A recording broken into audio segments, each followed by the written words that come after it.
Now, Sri Lanka has been very much at the forefront of the apparel sector, and particularly the slightly higher end of the apparel sector. In terms of its exports, it generates a lot of revenue for the country, a lot of much needed today, especially foreign exchange, and it creates a lot of jobs. So what better place than Sri Lanka to also include and benefit from what's been learned over 20 years of how BetterWork can aim at resulting in greater profits and greater jobs and better working conditions all around.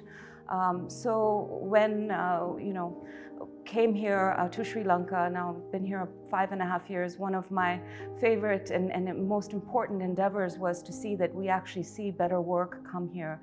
And we have wonderful partnerships, for example, with associations, including the Joint Apparel Association Forum, and Employers Federation of Ceylon, all that have membership of the apparel sector. And there was a lot of interest from their part in engaging and benefiting from what's been learned from the BetterWork program.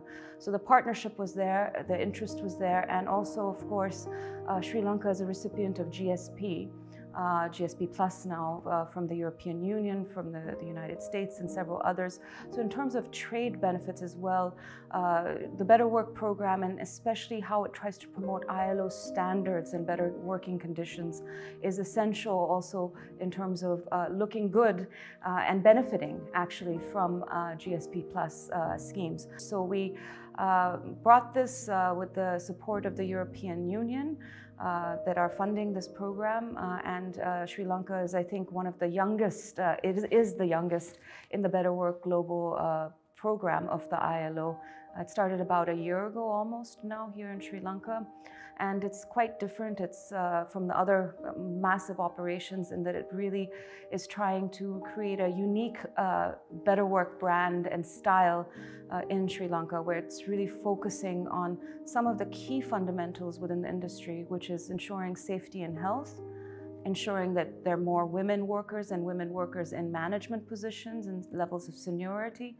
And it's also looking at how at workplaces disputes can be prevented or resolved through workplace cooperation between employers and employees. So those kinds of systems changes are really, really essential to seeing an industry that thrives, does even better in the global market going forward.